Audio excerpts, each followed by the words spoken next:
Hello, I'm going to read the story, Corduroy Takes a Bow. It was just starting to snow when Lisa and her mother got off the bus in front of the theater. Lisa held Corduroy tight as they walked up the steps. She had never been to a big theater like this before. Neither had Corduroy. They had come to see a performance of Mother Goose Rhymes. In the lobby, people were picking up tickets. Ushers handed out programs. A brass chandelier hung from the ceiling that was painted with clouds. Suddenly, the lights flickered on and off. That means the play will start in a few minutes. We should find our seats, said Lisa's mother. Lisa held her mother's hand a little tighter and held Corduroy a little closer. The usher took their tickets and showed them where to sit. The seats are so soft, said Lisa. She put Corduroy on her lap and looked through the program. Right before the play started, a very tall man sat down in front of Lisa. "Mommy," Lisa whispered to her mother, "I can't see." "Here, dear," said her mother. "We can fold our coats together and you can sit on top of them." When Lisa stood up to sit on the coats, the orchestra started to play. She forgot all about Corduroy. He slipped off her lap and fell underneath the seats in front of them. "Now I can't see anything," said Corduroy. "Maybe if I got closer to the music, I could see the stage." He peeked down the aisle and saw some stairs. When Corduroy got to the top step, the big red curtain went up and up and up. Corduroy was so startled that he lost his balance and tumbled into the orchestra pit. He looked around at all the musicians and thought, "This is a good spot to hear the music. But now I can't see the stage at all." At the back of the orchestra, there was a tall set of drums. Maybe if I sat up there, I would have a better view, he thought. Quietly, he crawled through the orchestra, past feet, between instrument cases, and around music stands toward the drums. "How did you get here, little fella?" the drummer whispered to Corduroy. "You must be a prop from the play. Someone will be looking for you." He put Corduroy up on the ledge behind the drums. There was a chair off to one side behind the curtain. I could see better from there, thought Corduroy. But before he got to the chair, a stagehand tripped on him. "Sorry, Bear," said the stagehand. He put Corduroy on the table with the other props. The table was hard, not like Lisa's soft seat in the theater. Backstage was very busy. Actors were coming and going, changing costumes and getting their props.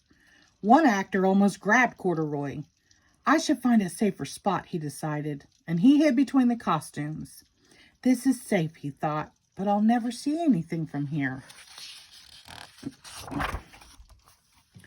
There was a tree with a basket and the branches in the wing off to one side of the stage. I would be able to see from there, Corduroy thought, and he climbed up the tree and into the basket. Well, thought Corduroy, this is more like it. Not too high, not too low. This is just right. He settled in and watched the Mother Goose performance. I love the theater, said Corduroy. After a number of different scenes, the stage manager called out, "Final scene, everyone. Take your places." Stagehands quickly moved new scenery onto the stage while the actors went to stand in position. Suddenly, Corduroy's tree began moving right onto the stage. Then it started to grow. Up, up, up went the tree, the basket, and Corduroy. "This is a very tall tree," said Corduroy as he looked down at the stage far below. The tall tree made him think of the tall man who sat in front of Lisa. Corduroy wondered, how will I get back to Lisa if I'm up here in this tree?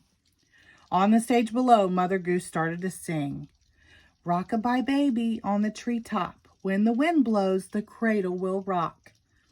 Off stage, a fan blew air into the branches of the tree. The cradle began to rock back and forth, up and down, back and forth, and up and down. Corduroy was getting dizzy. He held onto the sides of the cradle as it rocked faster and faster. Mother Goose kept singing, "When the bough breaks, the cradle will fall." And crack, the bough did break. And down will come baby, cradle and all. Down, down, down came Corduroy, cradle and all. Before Corduroy knew what was happening, Mother Goose scooped him up for the curtain call. The audience clapped as the actors bowed.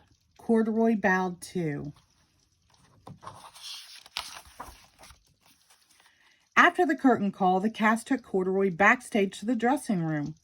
Who does this bear belong to, they wondered. The usher brought Lisa backstage. Corduroy, there you are, said Lisa. How did you get on stage? I couldn't see and I wanted to get a little closer, said Corduroy. Oh, Corduroy, said Lisa, you certainly got closer. The very next day, Lisa made a theater just for Corduroy. He could see everything from a nice, safe spot. The end. Thank you.